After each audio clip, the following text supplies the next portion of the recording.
কর্মসূচি দেব।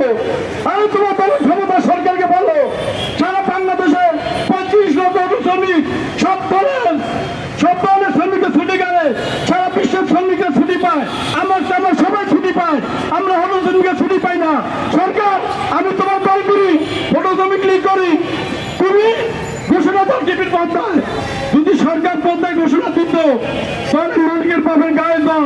যদি আমাদের কাছে অধিকার না দিত, তারা আজ্ঞা বন্ধ পায় না অনুযায়ী। আবার বিএপি আছে, বিএপি পারবে না। এই যে 14 জানুয়ারি কর্মবিরতি করছি আমরা, শ্রমিক সংগ্রাম বাস্তবায়নের জন্য, অন্য কোনো দল করে না। সময় আমরা আদায় করছি, বাস্তবায়নের জন্য আমরা কর্মসূচি সারা দেশব্যাপী।